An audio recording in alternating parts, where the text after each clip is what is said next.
discuss about Snowflake, how it is implemented in a project. So what are the features of Snowflake? Why Snowflake? How it makes it more easier to work with data with Snowflake. We have seen all these things.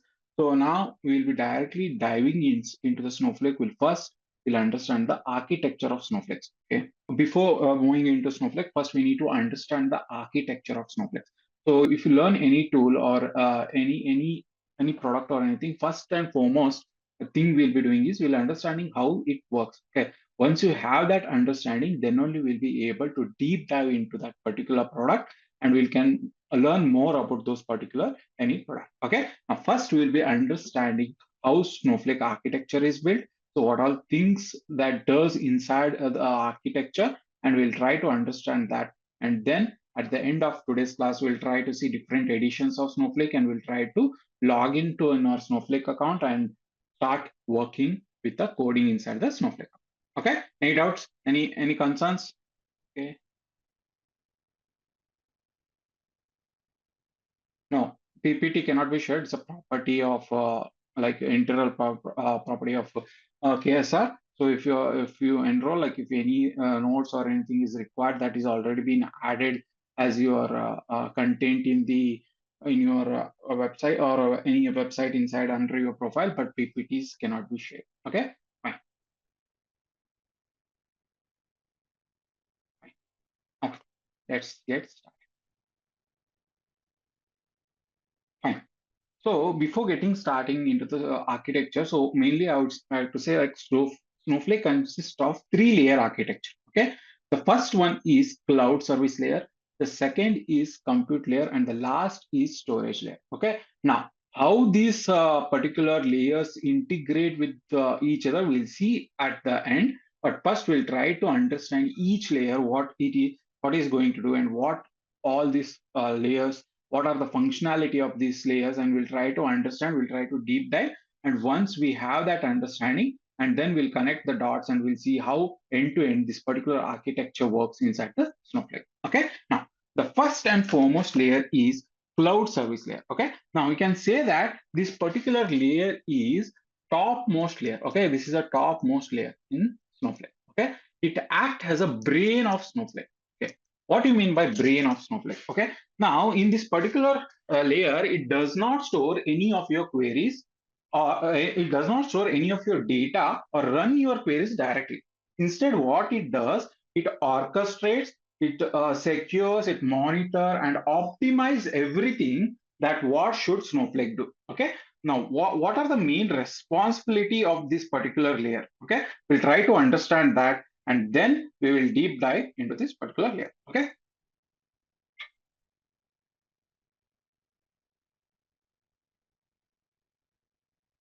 Fine. Give me a minute. Okay, fine. Now, as I said, the cloud service layer is the most intelligent part of the Snowflake. Okay, this is where it is act as a central brain system. Now, what do you mean by that?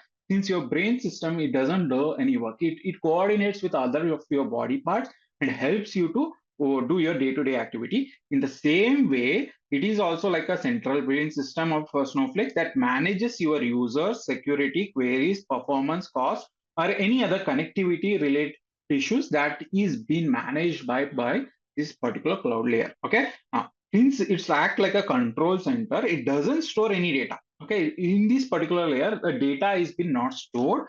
Now it doesn't run your queries directly. Okay, instead what it does, it try to orchestrate and try to secure or monitor or any optimization part of your query, what is required, that is being done in this particular layer. Okay, now inside that, the very first component we'll see that what is metadata management, how it does the metadata management. We'll try to understand this and then we'll deep dive into that.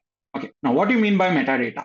Metadata is nothing but it's a data about data, any description information of all your objects inside Snowflake. That can be your tables, views, columns, any store procedures, any object that comes under the store procedure, under the Snowflake, the information or schema definitions, that table statistics, So how long what are the query history now? Any time whenever you run any particular query inside Snowflake, it maintains its their own history. Now, what this particular query has done in in this particular run, and for each run, it gives one particular ID to track that particular history. Now, this cloud service layer, what it does with the help of that query history, it tries to come up with a better execution plan. Okay, now how this particular, now if you're sending the same query again and again without any changes, just make sure that the compute resource is not used again. There is something called as a cache inside the this particular layer. It caches the results and rerun that particular query so that your compute is not used. Okay, now how it does, it is all these tracks using the query history, execution, and statistics like row counts, column, cardinality, anything that is required with respect to data information, that is done, and it works independently with respect to compute. It doesn't make use of any compute. Only metadata is accessible inside this layer. Okay. Now, any doubts in this particular first management? How it does and everything, this particular how the query runs, how partitioning, how it scans and all, we'll be seeing that particularly when we'll be learning something called as a micro partition, how the Snowflake will be accessing these partitions and how it is optimizing it. But you just try to understand what this particular cloud layer is going to do and what all things it's going to do. We'll understand that, and then slowly we'll deep dive into each and every points of Snowflake. Okay. Now, the second point, which what it is doing is nothing but authentication and authorization or access. Now, what's the difference between authentication and authorization?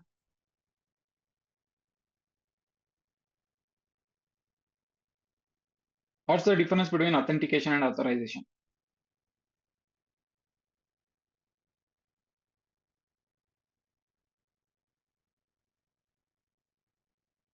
Anyone?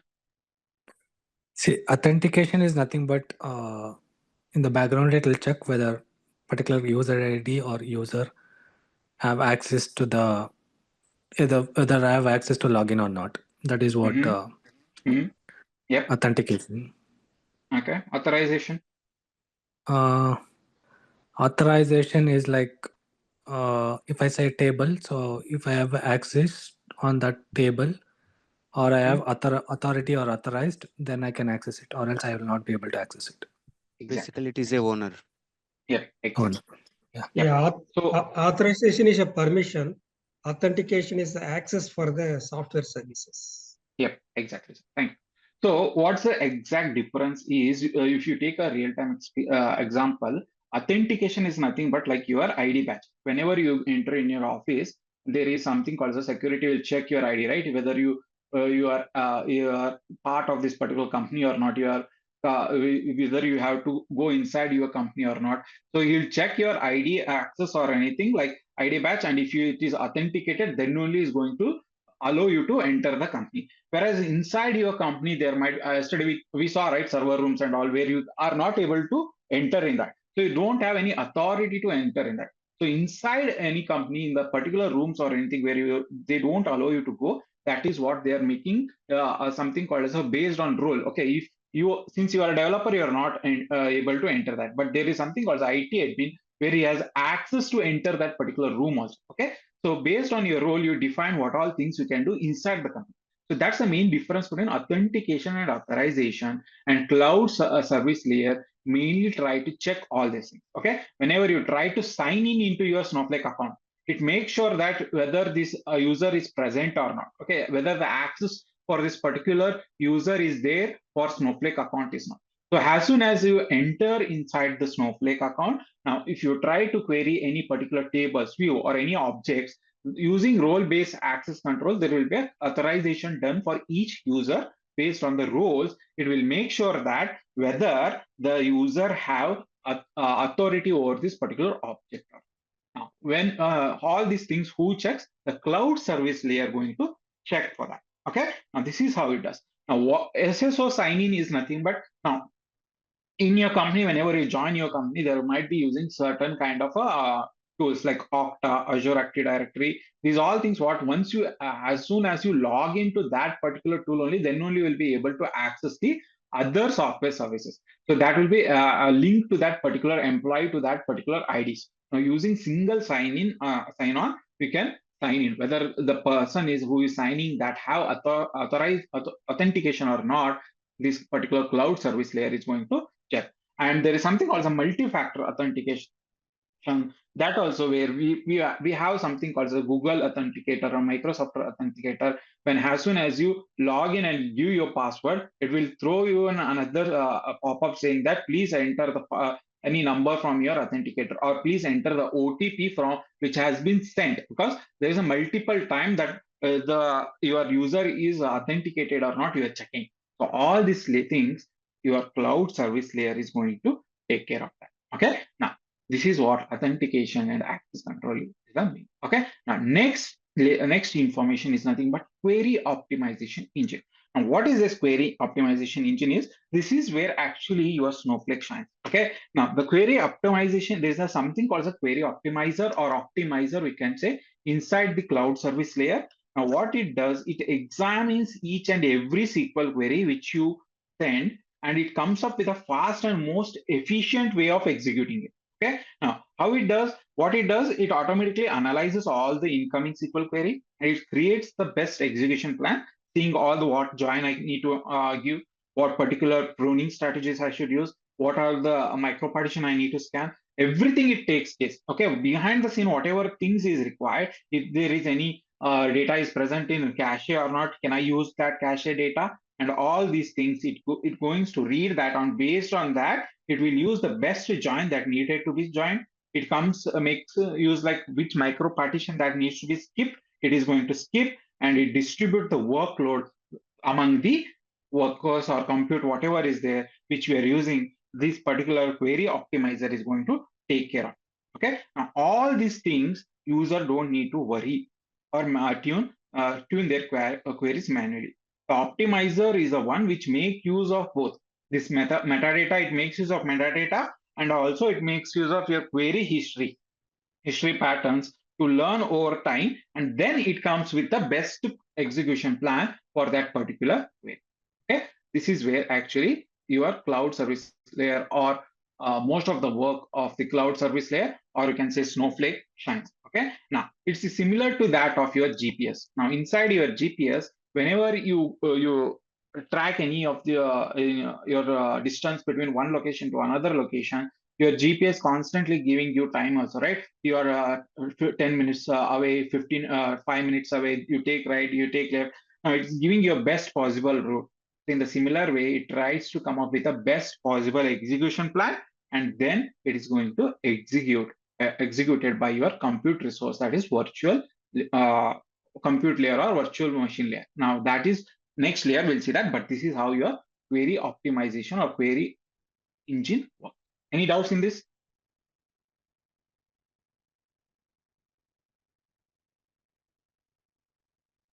Fine. Then the next part is nothing but governance and security control. Okay. Now inside your tables or anything, we can do something as a masking of your data. You need to make sure that the particular data is not being accessed by the users. Okay, as a developer, this might be business critical data, and the users are not allowed to see that. Now you can write the particular code, and this cloud service layer makes sure that which users can not access this particular data. It makes sure that, and there might be some row level policies where you need to define certain things like that. These particular rows are not visible for certain particular users or roles. Now, your cloud service layer makes sure that whenever you define any row level policies, this row level policy is working perfectly.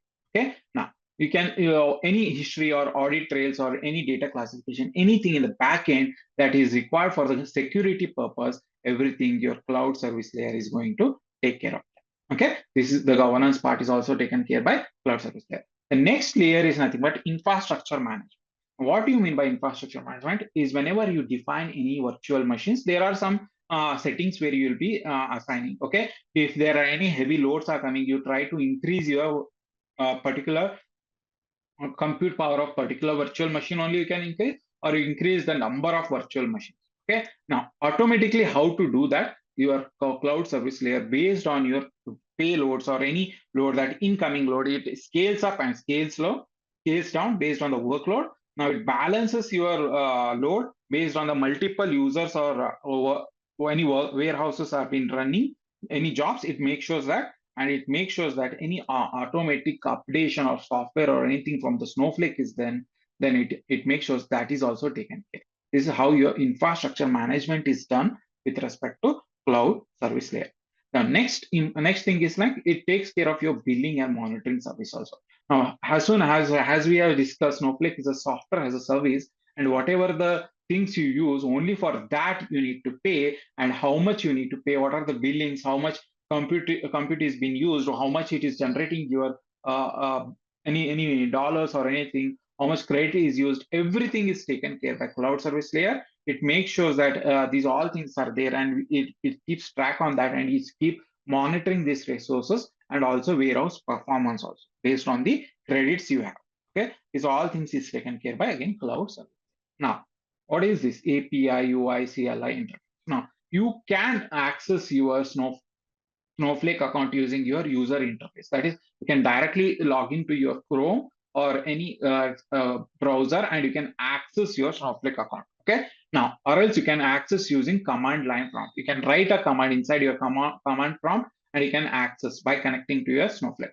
Now you can connect using through some connectors. Okay, there might be some connectors or third-party connectors, or you want to connect with Python, you want to connect with Java or any other languages. If you want to connect, you need to do the authentication or authorization by writing the code. Okay, that these all things cloud service layer takes care of that. Okay, these are the main things that cloud service layer is going to work. Now, what is the main thing you need to explain in the interview or anything whenever they ask what cloud service layer is doing? The main thing is cloud service layer is always on. It doesn't shut down. Okay, it's similar to like that your brain, when it even when the compute resource or anything is paused, the cloud service layer will remains always active and ensures that your metadata, security policies, and any query optimizations are always available. Okay, this means that you can manage your data access and monitor your query even when you are not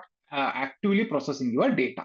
Okay, for that main reason your cloud service layer is being used. Okay, any doubts so far?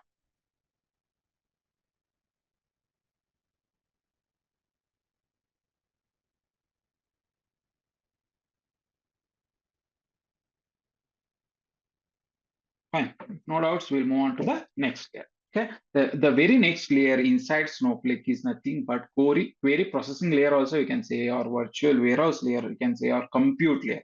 Anything you can say. This is the next layer that is actually working inside your Snowflake architecture.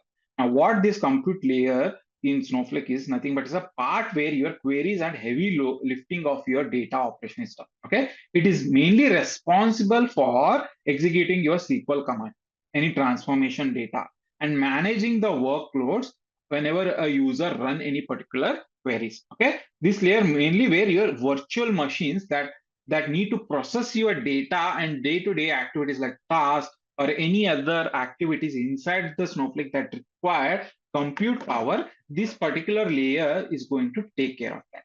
Okay, now it might be consist of what independent clusters. In clusters are, what do you mean by clusters? Can you even say what do you mean by clusters? Group. Virtual warehouse. Group Yeah. of computers. Yeah, group of virtual warehouse. Okay, group of compute machines where we having a group of that, and using these particular clusters, we are running our queries. Okay, now based on your cloud chosen, your infrastructure you have chosen, you might choose AWS, you might choose Azure, you might choose GCP. Based on your infrastructure you have chosen, on that particular infrastructure, your compute layer is being hosted. Okay, if you choose AWS, it makes use of compute power of AWS and it runs. Okay, now whatever the charges that being charged with respect to AWS is being based on that, your Snowflake will be charged. Okay, now if you make use of Azure in the backend, it makes use of Azure compute services and then it's going to execute. Okay, now each warehouses is isolated and they don't share this compute to each other. Now, what happens is we have one compute, we have another compute, and we have given a particular query. Now, if it needs to process, it doesn't share this particular query with others. Okay. Now, how this all things work, we'll be having a dedicated class for virtual warehouse. We'll be seeing that, but it does. It's something called as share nothing architecture. So, how this is how your particular virtual warehouse works. Okay. Now, it can be it can be stopped, resize, auto scale, anything we can do inside our virtual warehouse. We'll see that when we'll be learning, we'll be having one particular class completely to deep dive into virtual warehouse. We'll be seeing that. Okay. Now, inside this virtual warehouse, now what all things? Now we have seen the virtual warehouse. So we can increase this virtual warehouse based on our queries or any DML operation we are doing. Okay, usually Snowflake assigns the virtual warehouse in the form of t-shirt size. Okay, it starts with XS and it goes up to 6XL. How, what are the size, what are the charges of the size and all, we'll be seeing whenever we'll be seeing our virtual warehouse class again. Okay, now just understand what this particular layer is trying to do. Okay, now next there is something called as a multiple cluster warehouse. Now, if there are something like a high concurrent workloads, what do you mean by high concurrency? What do you mean by concurrency? Number of users. Yeah. If a particular we have a warehouse and we are getting number of users, say something like five to this virtual warehouse can handle 2 users, but you are having more than 2 users, like 4 users are coming in, whatever the queries that is been submitted by this virtual warehouse, now these are in the queue. Now that this particular warehouse cannot execute because it is waiting until these particular queries provided by these first two users are completed, and then it is going to execute. But there's something called a multi-cluster warehousing. If you enable this, what it does automatically based on your assigning of number of clusters, Snowflake will assign that particular warehouse, and instead of giving this particular query is also executed in parallel. How this all happens, we'll see. But I'm just giving you a brief idea about the particular what is the service, what is this particular layer is trying to do that. Okay. Now, if you have any high concurrency workload, you can automatically scale that by giving minimum how many clusters I need to assign for this query, or maximum up to how many clusters I can assign. We can do that. That control is done under compute layer. Okay. Now, next is something called as a query acceleration service. Now, there might be something whereas a heavy complex query you might be giving, and there is a virtual warehouse where this particular warehouse is unable to process this query in a very quick time. Now, there is something called a query acceleration service inside your virtual warehouse. Whenever you do this, any factors or there is something called a scale factor. Whenever you enable that, automatically it increases the power of one virtual machine until this particular query is executed. As soon this particular query execute, it automatically brings that up. All this access control is done under something called as a compute layer. Okay. Next is something called as a MPP engine. Okay, micro partition engine. What does it has already we are already seen that massively parallel processing engine is nothing but sorry, not micro partition. Inside our Snowflake we have something called as micro partition. We are already seeing there is something called a massively parallel processing engine. What is, since it's a massively parallel processing, due to this micro partitions, what it does, Snowflake scans this whenever it is required, how much power is required to particularly scan these, all things is taken by the compute layer, how much power is required to execute that. Okay, now this my MPP engine, what does it handles your data automatically, automatic partition, metadata management, all these things it does with by what it does, it links with respect to again what the first layer, that is cloud service layer, it communicates with that, and based on the communication how much power is required to execute that particular query, it is done by this query processing layer. Okay, now, there are some other tasks also. There are streams, there are task executions, there are store procedure, whatever the power required to do these things. Okay, all the activities inside your data ingestion, that requires some power, your processing of data, that requires some power. You need to unload your data from your Snowflake to any other like data lake or S3 bucket or ADLS or any other even your local machines also, that needs some power. That power is everything is given by something called as a cloud compute layer. Okay, and there is something called the query result cache. What that particular things is done, again, we have a particular class for that caching, but you try to understand that inside your virtual warehouse layer or compute layer, there is something called the caching happens.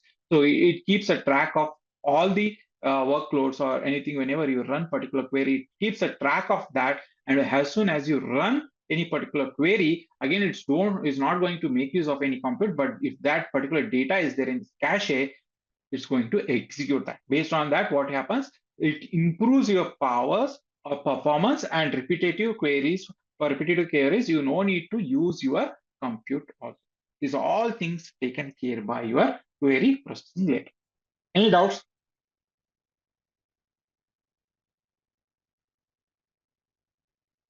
Any doubts?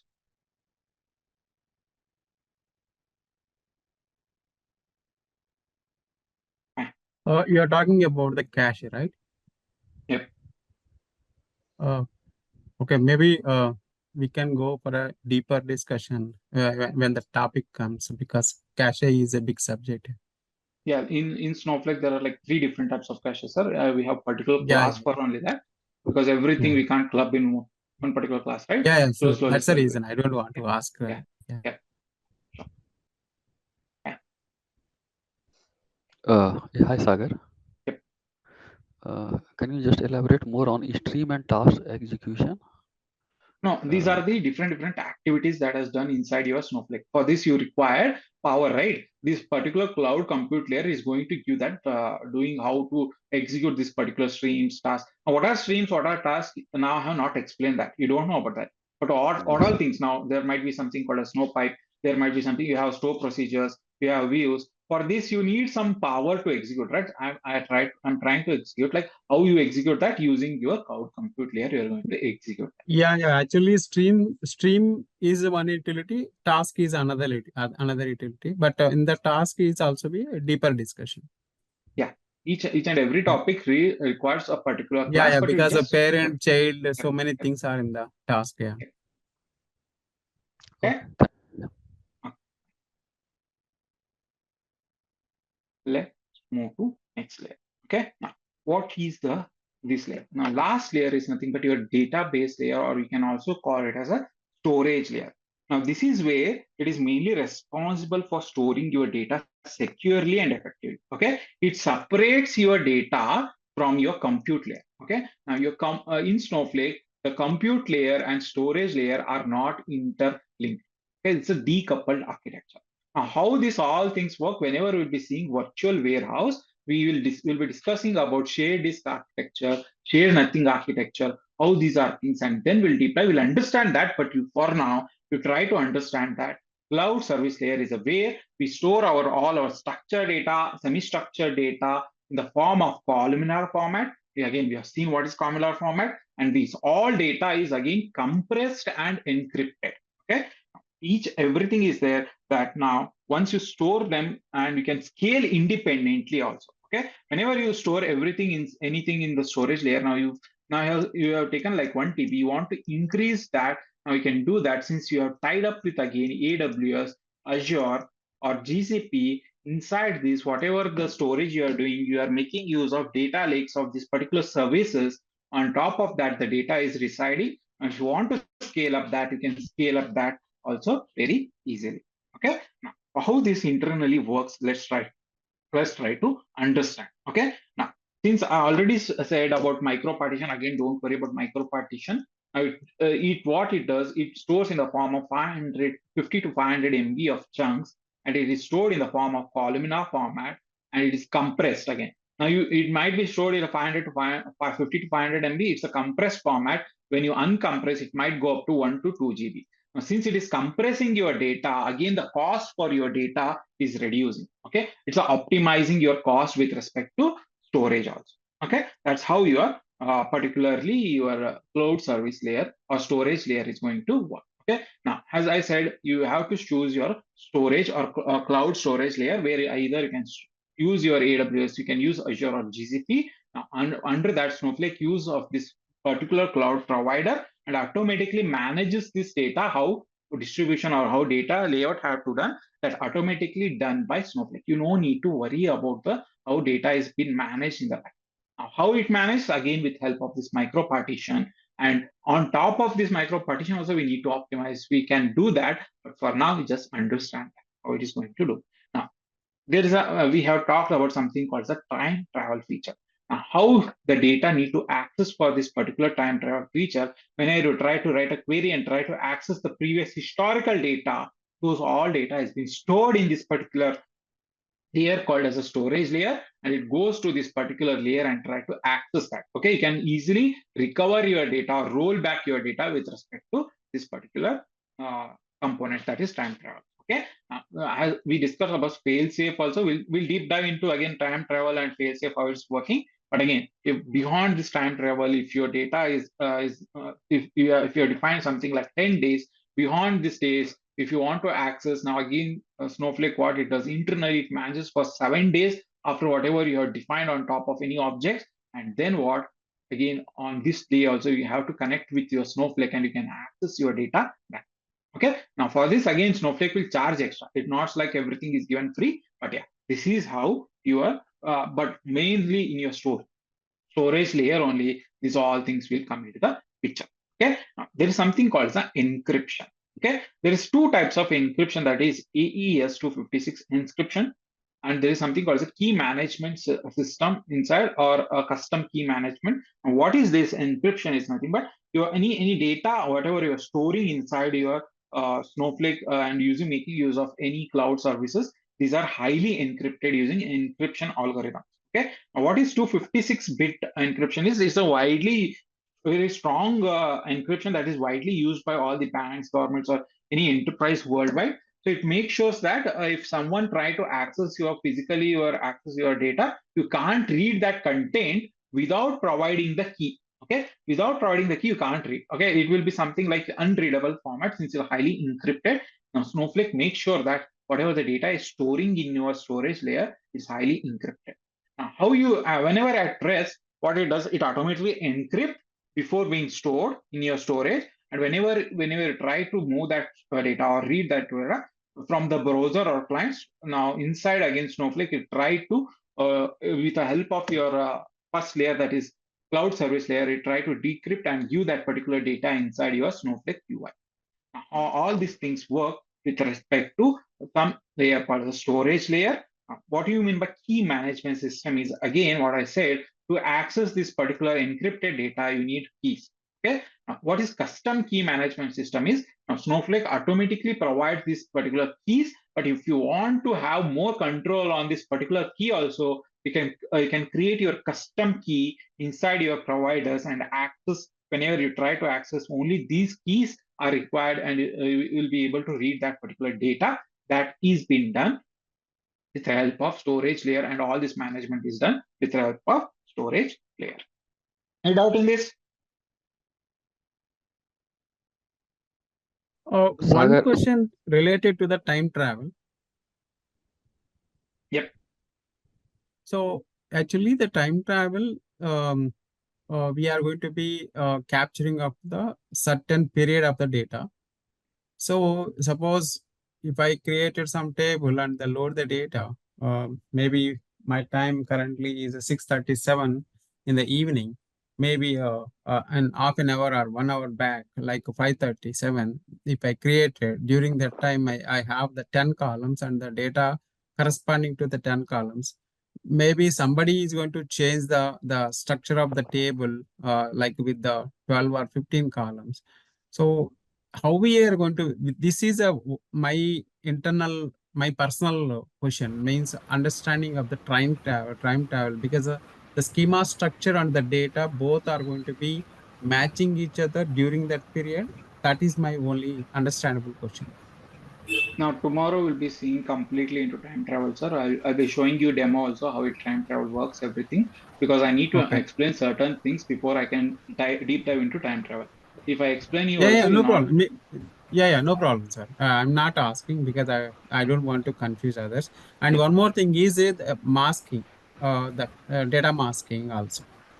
Yeah, that's what, sir. Like, see, now what all things I'm explaining here, right? Now, each and every things will be having practicals, how to do data masking, how to do row level access control. These all things we need to define inside your Snowflake. Once, as soon as Okay. you define, then only this particular cloud service layer knows that, right? Okay, this Okay. user have defined this on top of this table. Now I need to mask this. So we'll be Okay. doing that. Sure. Okay. Sure. Thank you. Okay. Uh, Any other doubts? like yeah, here we are seeing access historical data up to 90 days. So does the Snowflake does not have like it cannot store the data? We are saying No, that whatever you are with respect to time travel and maximum you can go up to 90 days inside Snowflake. I mean, you can on top of table. We'll discuss this tomorrow. Okay, we have, the first topic is time travel. Where if you define any time travel, you have to define particular object. I need to access historical data on top of this table. Okay, now maximum how many days it can store is 90 days. After this particular 90 days, for example, this is April. Now you have defined today. Okay, today's date is 15. It can go up to 3 months before whatever the data is there. Now it is there until this. Now, for example, you have defined today, April 15. After 3 months, say after, you come with respect to September, and you try to access the data with respect to April, you will not be able to get that because after 90 days, the Snowflake automatically deletes this all historical load. That's what is meant up to 90 days. okay. Okay, we'll see that in tomorrow. We'll be starting with time travel. We'll deep dive into time travel, how it works. Then we'll get more idea on it. Okay. Okay. Next is again zero copy cloning. Okay. Can you go on mute, please?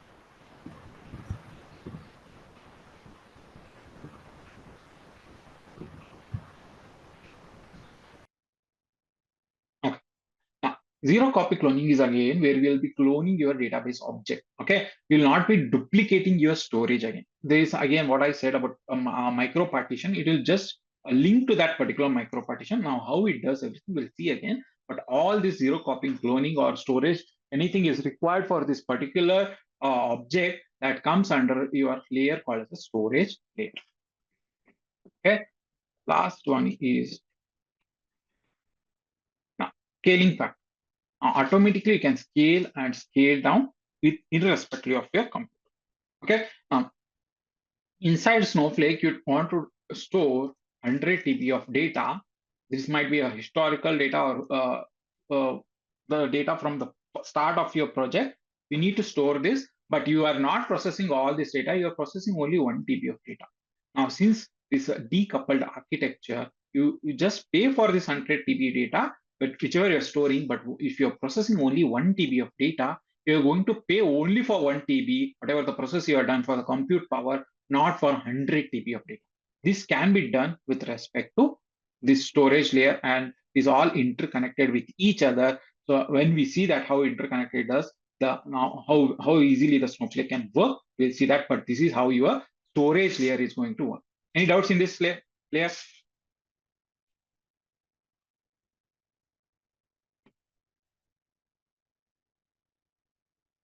No doubts?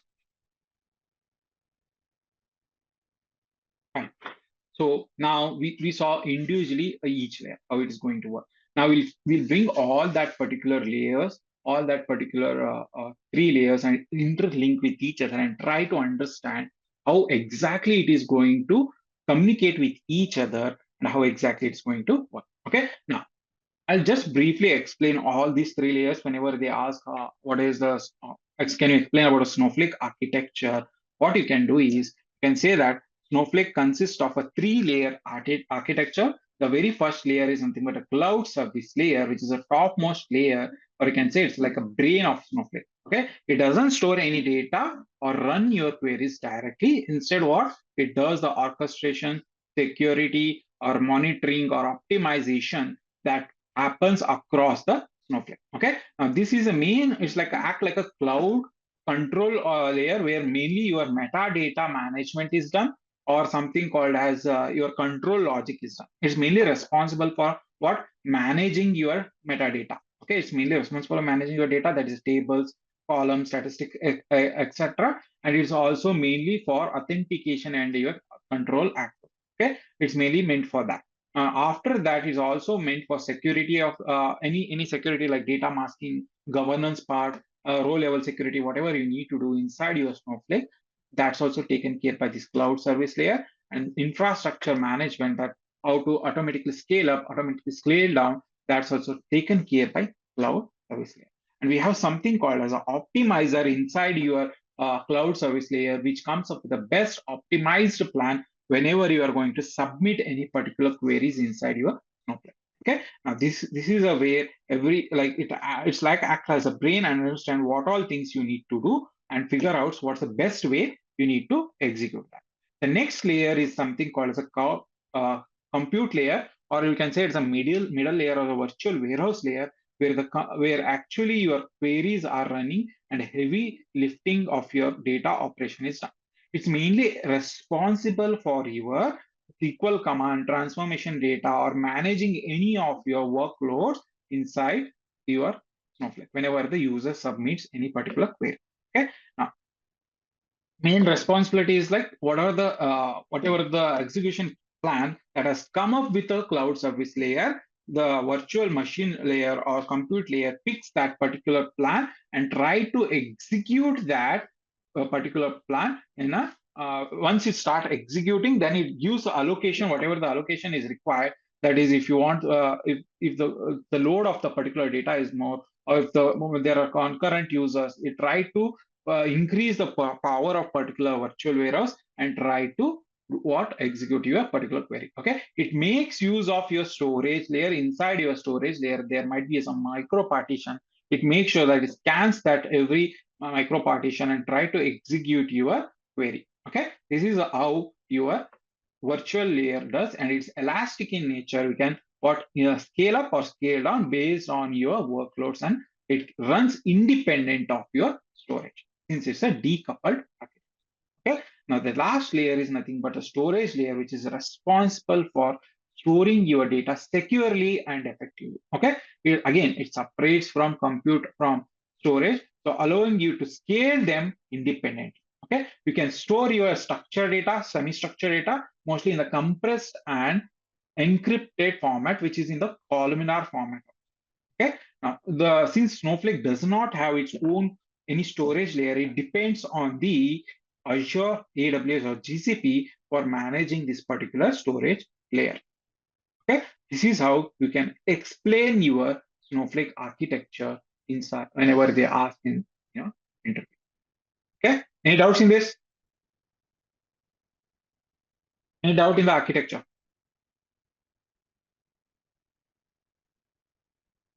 Any doubts in architecture? Uh,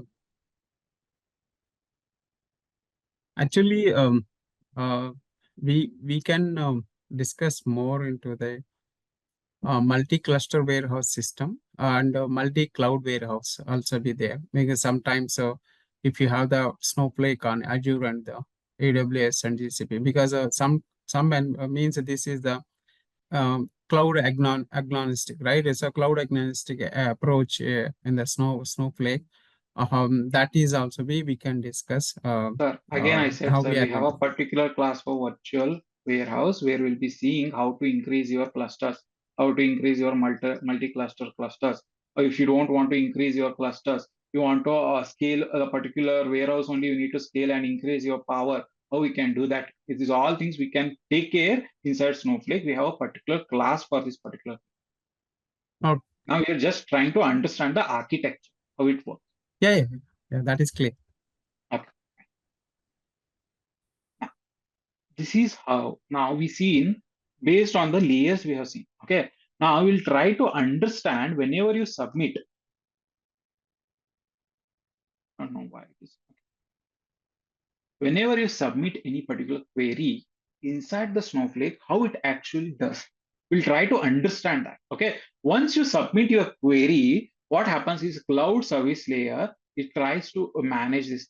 This is the layer where you manage all your metadata, authentication, query parsing, optimization, everything we have done in this particular layer. Now, what it does, whenever a particular user submit a query, it can be either using Snowflake UI, it can be using something called as SnowSQL, where you'll be connecting your local system or something called as a command prompt, using that you are going to use, or any other tools you can use and submit a particular query. What it does, first cloud service layer, what it does, it try to authentication check the access control, whether the user have the authentication or authority to use this particular object.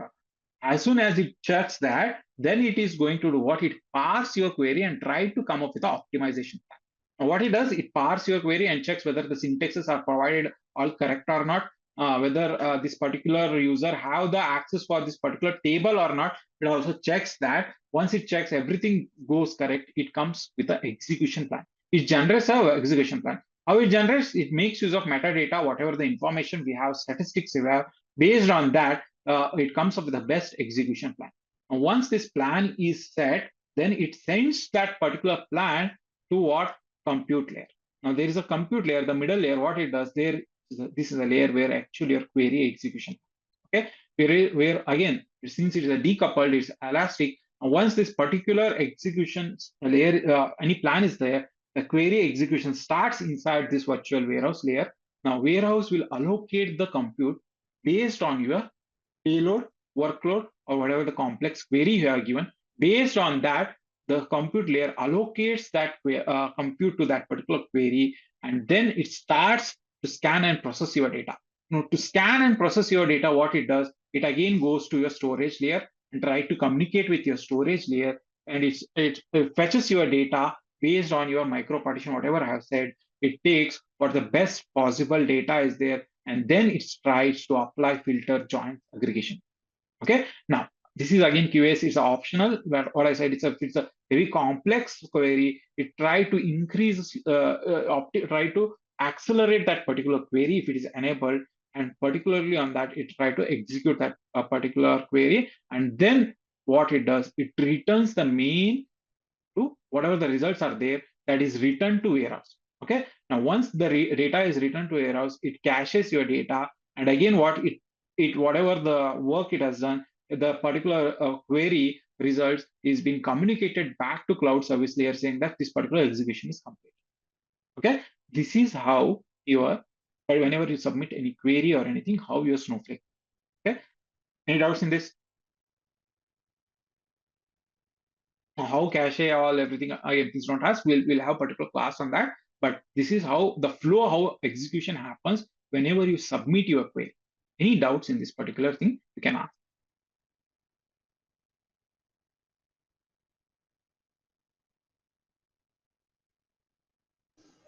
Sagar, what exactly is QAS? I explained you here, right? There's something called as a query acceleration service. Now what it does, we'll see whenever we'll be doing virtual warehouse. If you are having any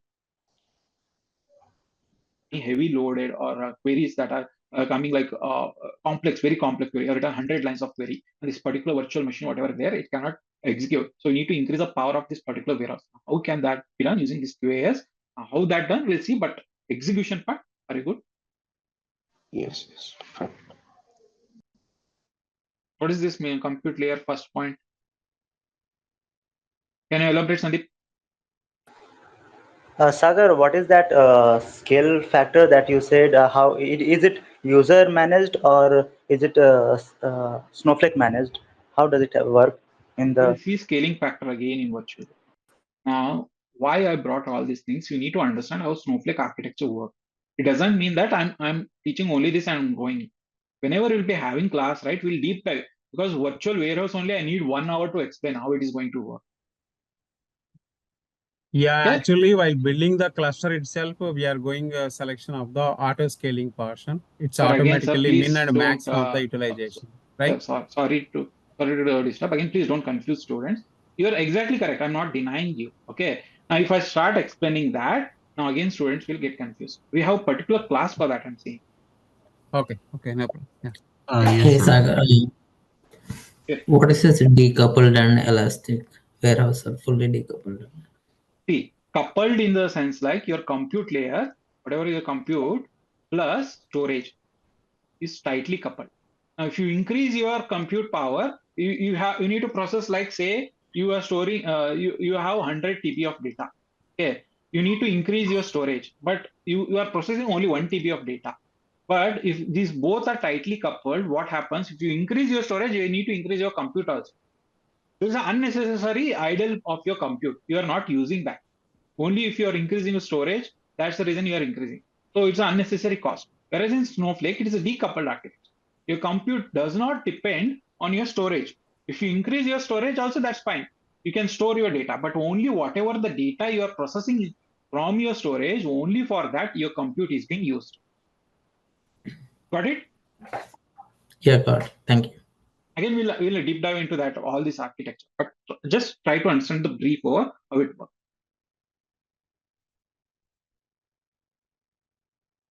No doubts?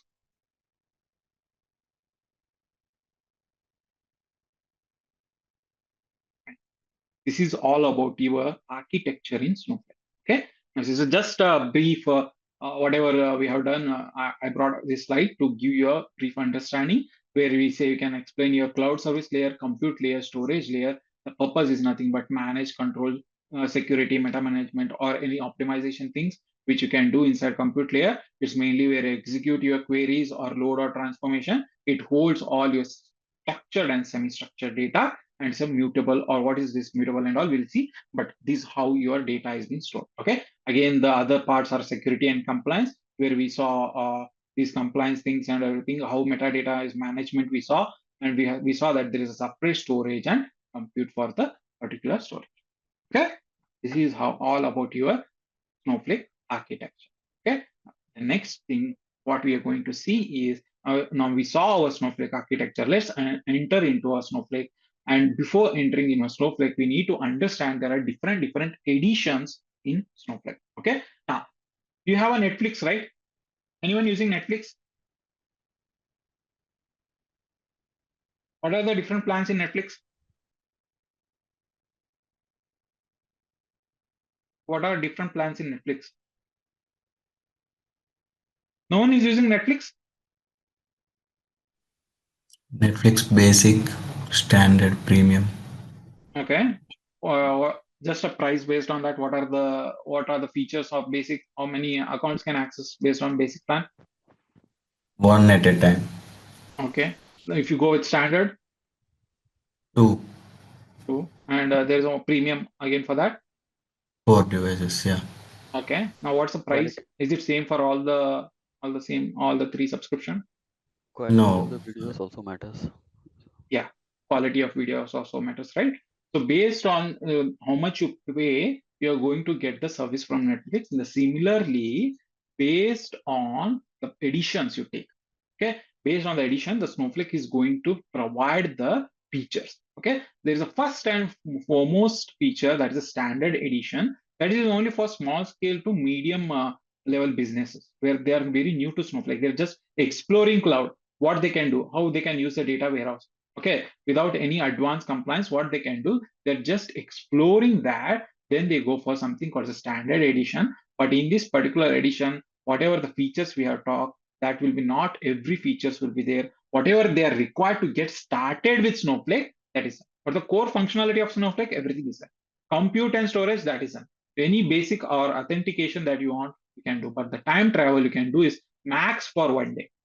You can't go more than 1 day. Okay, because whatever the time travel, anything you are doing, Snowflake is again storing that behind, and for that you are going to pay for storage. Okay, that's the reason for in the standard edition they don't give more than 1 day. Okay, again failsafe is by default is 7 days, and the data sharing from one account to another is a basic. Now each and everything you cannot share.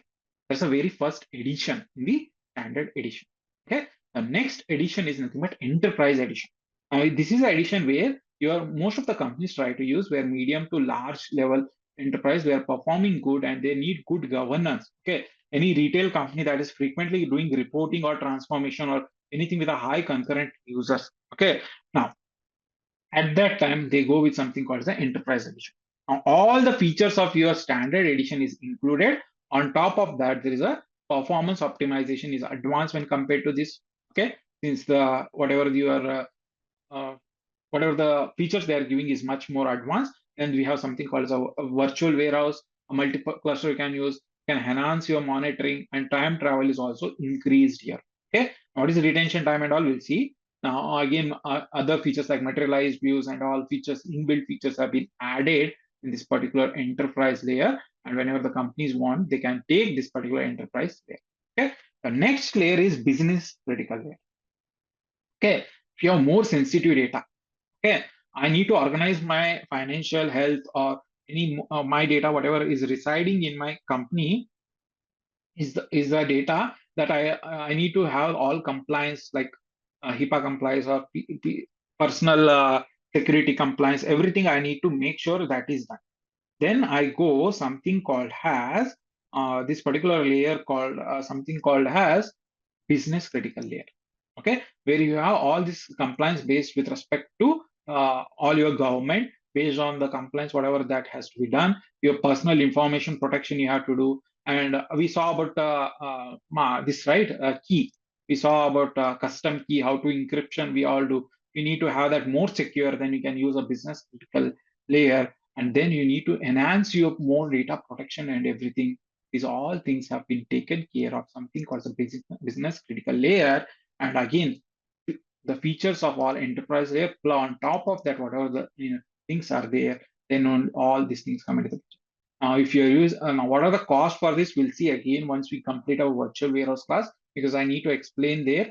So once based on the compute layer, we'll come up, we'll calculate the cost. If you are having this particular payload you are using and compute you are using, how much cost can happen. We'll see all those things particular that, but these are the additions you need to understand.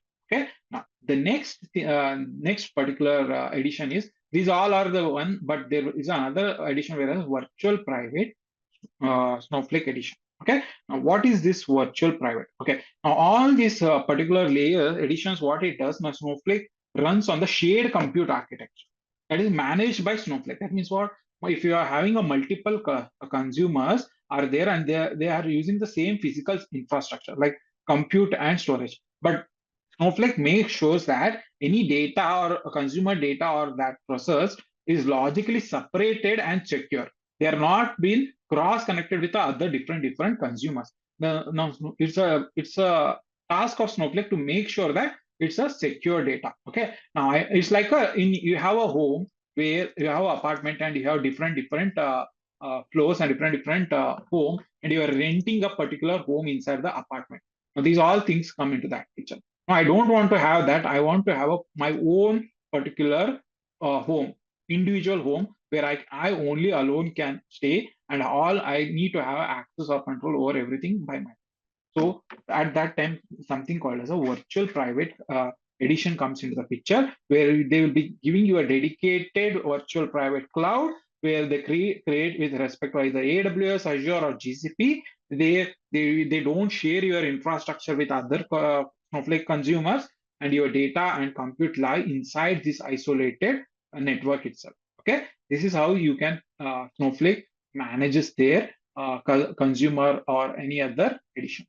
Okay. Now again, if you go as a virtual private, again you have to pay more than that you are paying for other editions. Since they are giving you a private cloud, it will charge more on top.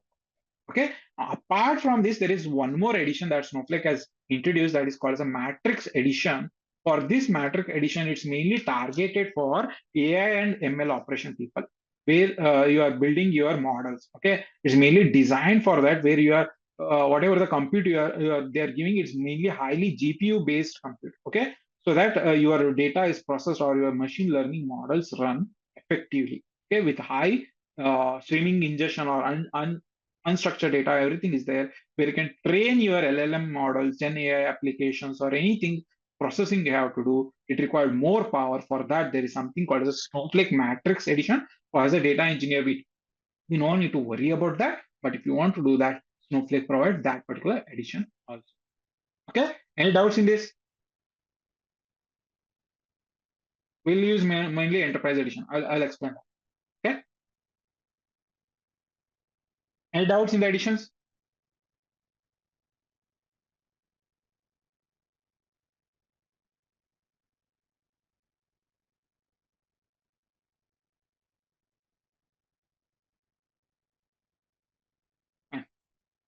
Give me a minute, guys.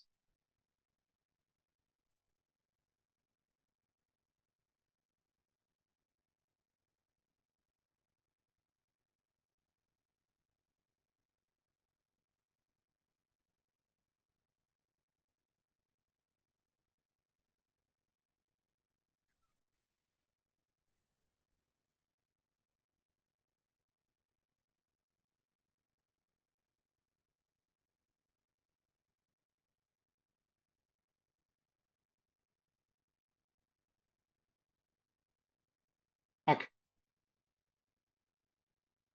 Now we have seen our Snowflake architecture and everything. Now we need to create our Snowflake account. Okay. The first thing is we have to create. If we want to create our Snowflake account, we have to sign up in our Snowflake account. Okay. Usually, what Snowflake does, it gives you every 30 days free trial. Okay. After 30 days free trial, again you can make use of same Gmail ID and create another account. Okay. But you can't move that data physically. That data will be whatever the queries or anything is there. Again, you need to copy that and you have to go to the next edition. But instead of that, there is a one more trial account for student where they will give for 120 days. Okay, this particular document will be uploaded in the your free class. You can go there and just you need to do what you need to.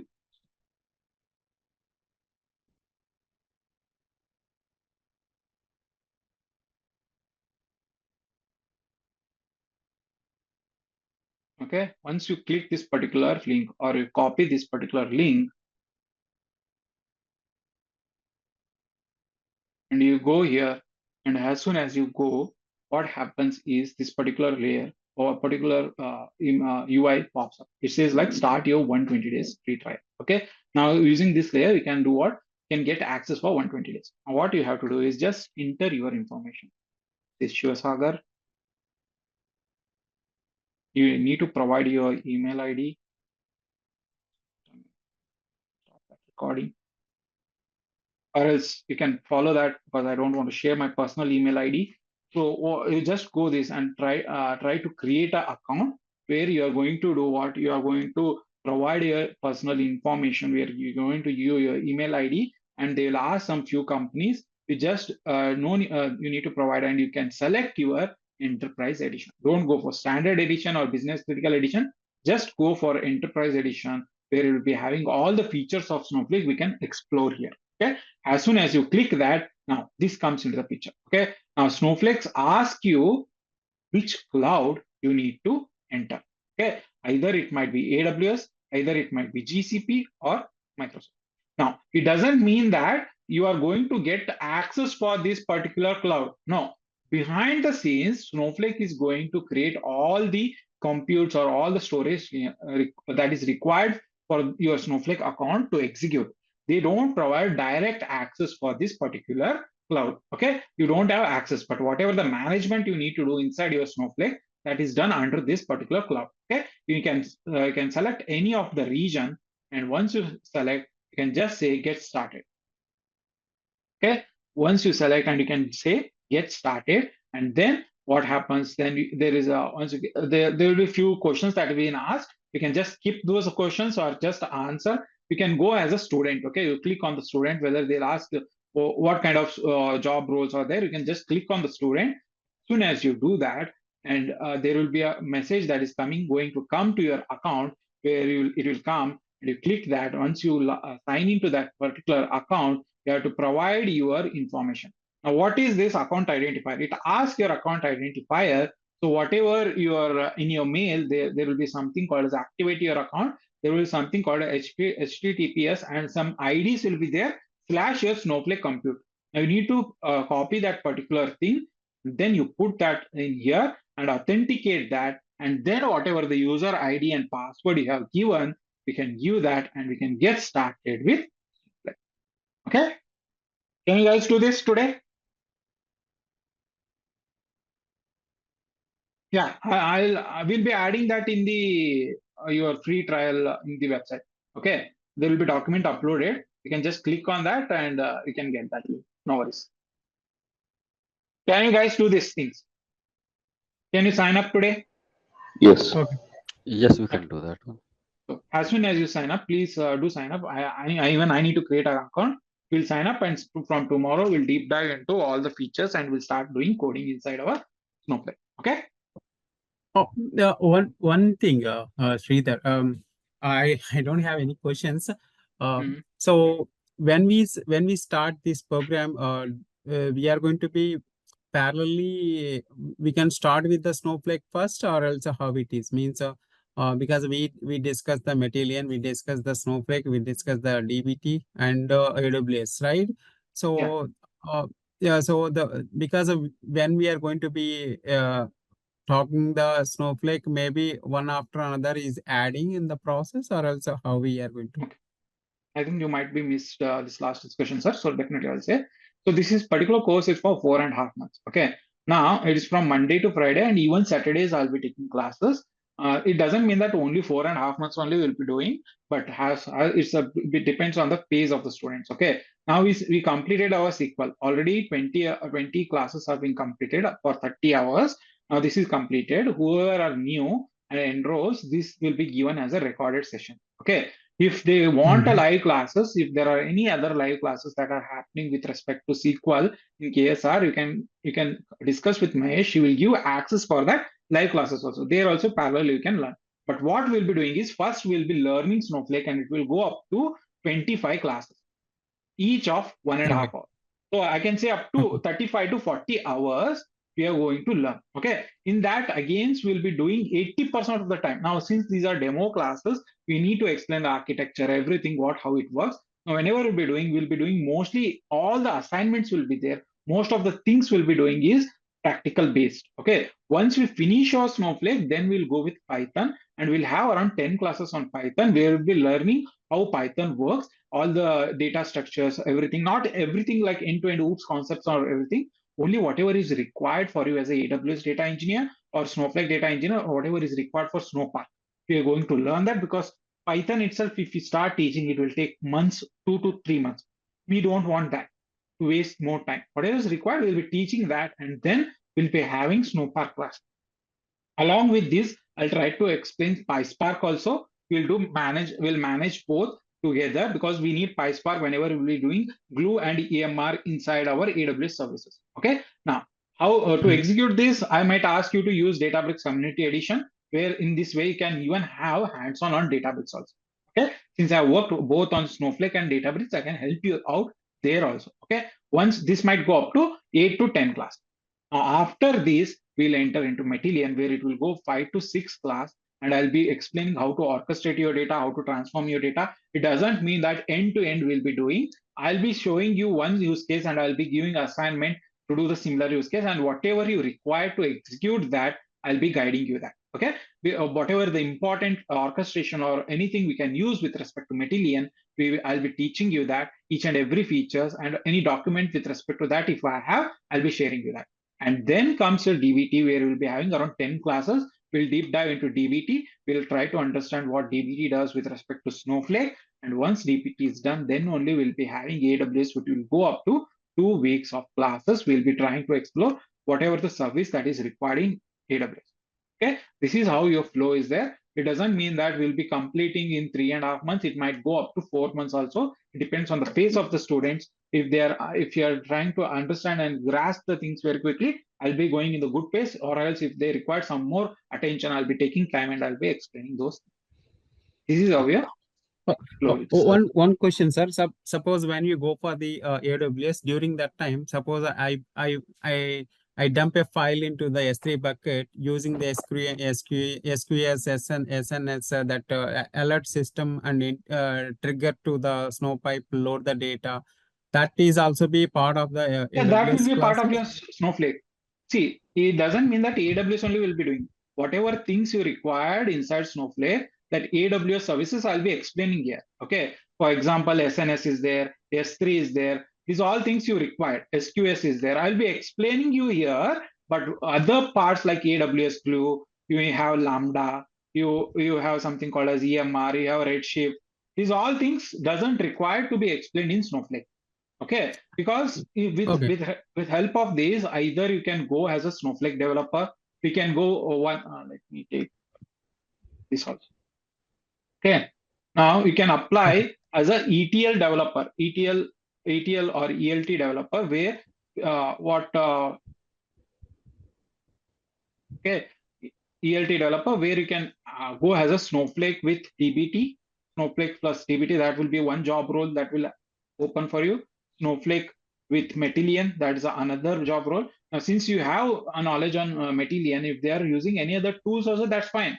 The main thing, they need to know how understanding you have based on the ETL and ELT tools. Okay, this one job opportunity you have. If know that you have Snowflake with AWS, That is one job opportunity, or else AWS data engineering also. That is another job profile you can apply. These are the job profiles you can apply using these particular all the whatever the syllabus we are going to do.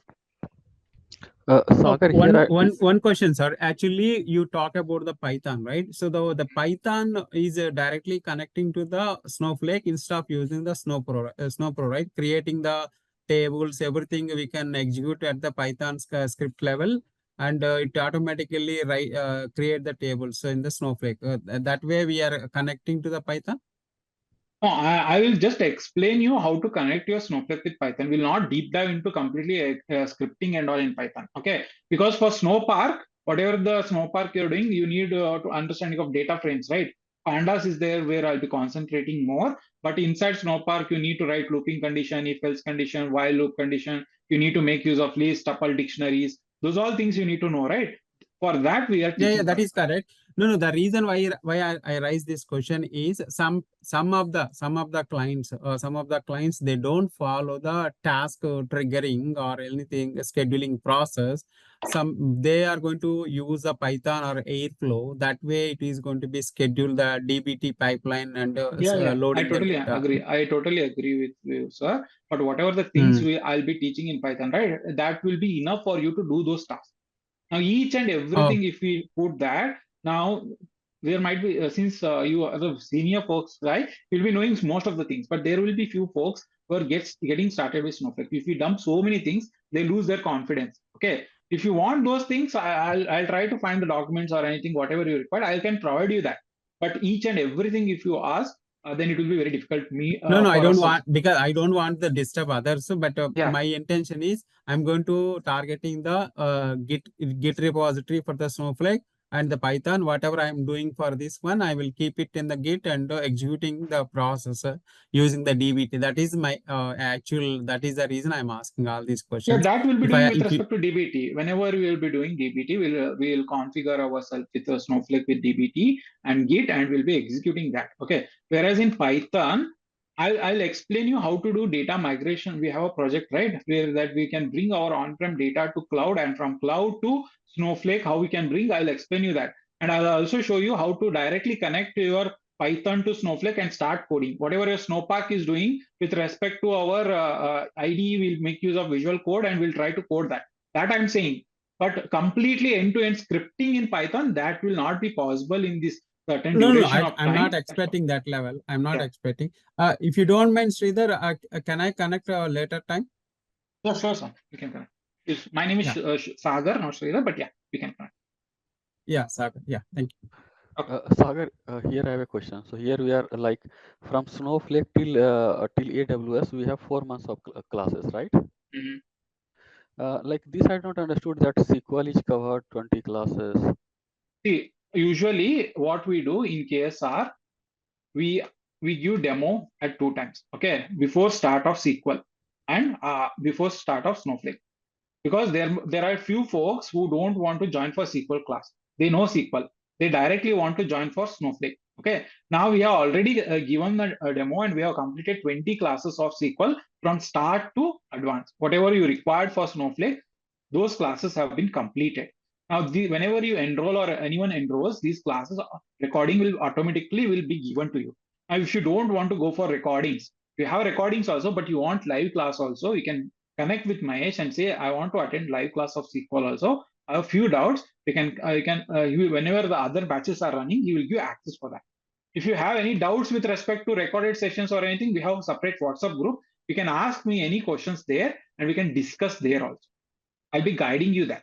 I have given all the assignments, everything, whatever I've thought, what all the materials are there, everything is will be providing that. For example, give me 2 minutes, I'll share that. I'll show that. Apart from that, if you have any doubts, please ask. So how I can access these SQL classes like recording sessions? Yeah, just give me a minute, I'll show you that.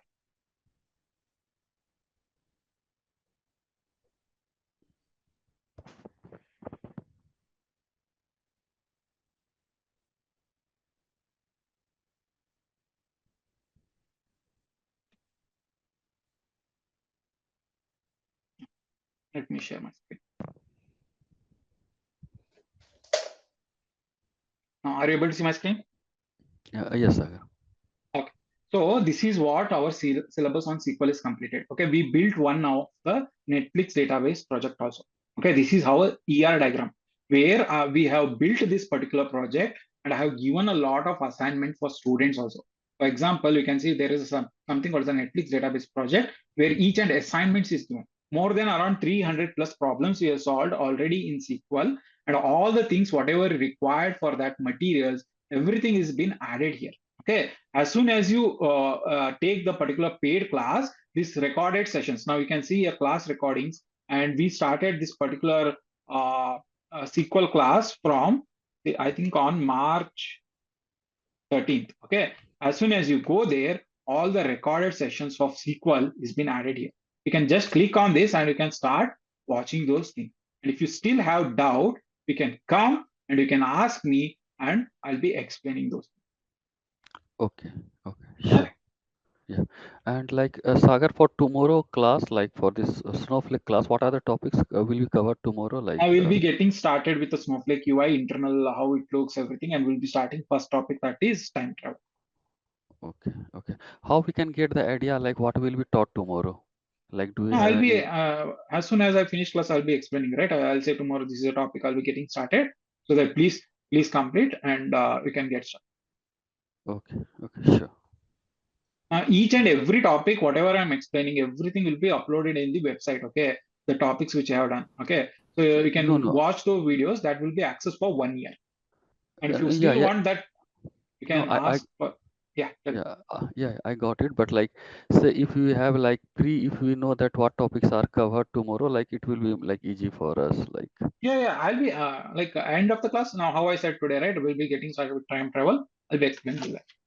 okay, sure. Oh, Satish, one question. When we go for a Snowflake procedures, during that time, the procedure we are going to be covered in the SQL procedure or No, using I'll the explain you JavaScript both, like or Python. JavaScript and SQL, both. Python also, right? Python, no. Most of the companies don't use Python. They use either JavaScript or SQL. But if you want any ideas how it works, I can give some sample on the No. Python. I never see only Yeah. Python. I saw during the Snowflake Cortex or else a Snowflake Yeah, because their that area. AI is there, right? So mostly AI Python will be used, so they will be using. But whenever you will go, it's more. When Snowflake started, it was only JavaScript procedure that did not support any SQL. But slowly they've added that also. Now mostly the Yeah, that companies is will be I using totally agree JavaScript or with you. SQL. Initially, JavaScript is the primary source of the development for the procedure, but now it was expanded to the SQL and the Python. But when we go for the Snowpark area, maybe there also we can create the procedures. So during that time, if you have a chance, just to provide one example, that's enough. Oh, but we'll see that, sir. Don't worry. Yeah, Okay. sure. Thank you. Hi, Sagar. Yep. Hi. So I have this question that whether we are going to do a project where we will be ingesting our data from REST API and then storing it into No, REST Snowflake. API, no, because again, it will take a lot of time. If you want, I'll show one demo on the Matillion, how to extract from Matillion data from REST API. But again, with respect to Snowflake, no. All right. Thank you.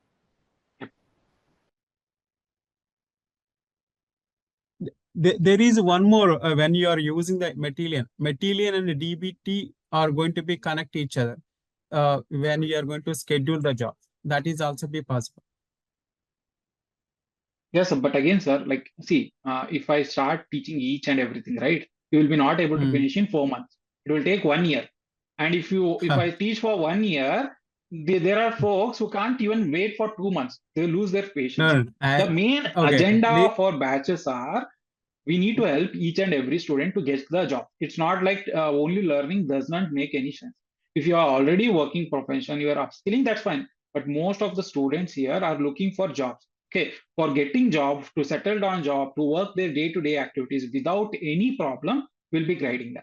Now, I'm not sorry to ask this, sir, to all due respect, what your main expectation is from KSR? Because the few people are saying also, like, you're confusing them. You're asking a lot of Sorry, questions. maybe my questions are in a confused state.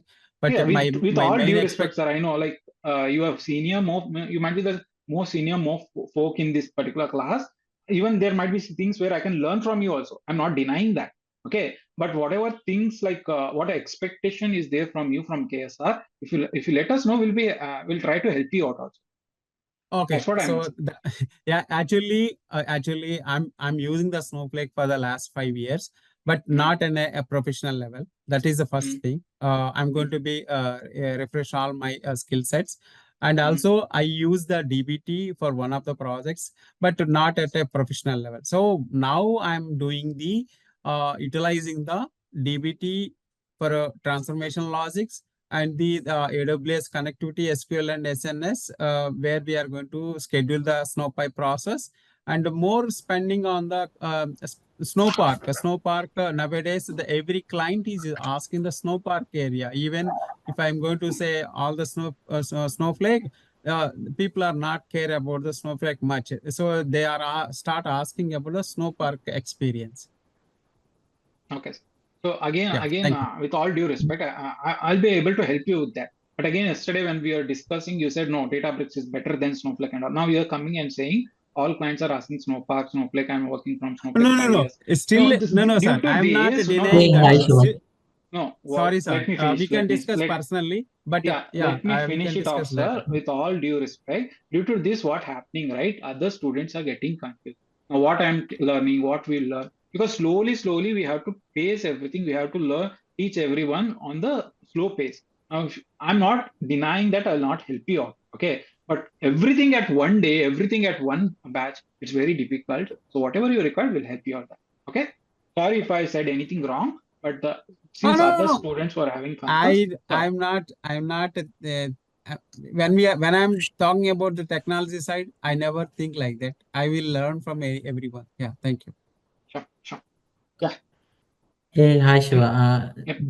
Do we have the doc in the portal for the sign Yeah, up? I'll ask Mahesh to add that document where you can go Oh, and okay. start like log into Snowflake, and you can just make use like and log in and get started with Snowflake. We'll see how to use that all tomorrow. But again, have an account.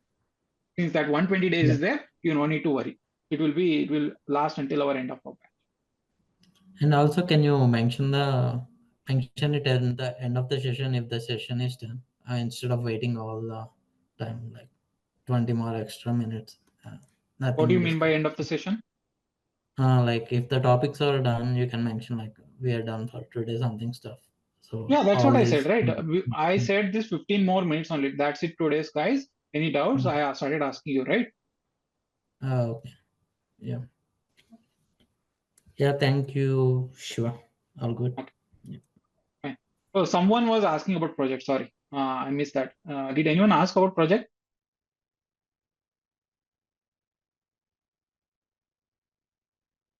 Someone asked about project. Did I answer the question for project?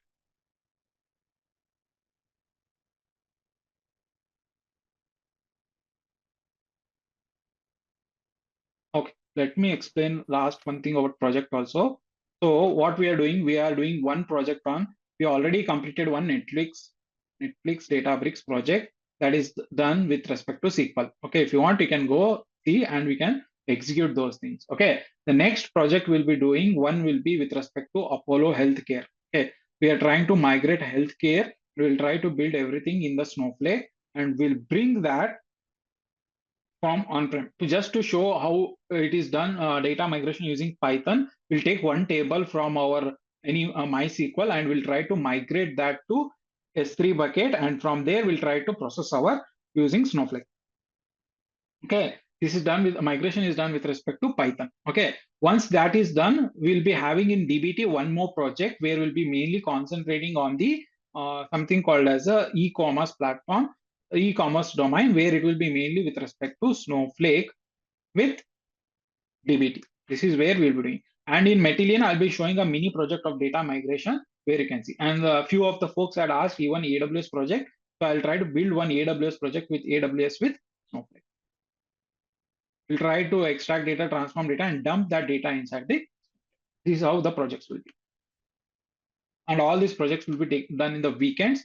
And first project will take up to we can take up to 7 to 8 hours. It may go up to 4 hours, and it may I'll try to since I'm still building it, may go up to 3 to 4 hours. If you have any doubts, you can connect with Mahesh and you can have the discussion with Mahesh also regarding the end. Okay, that's it from my side.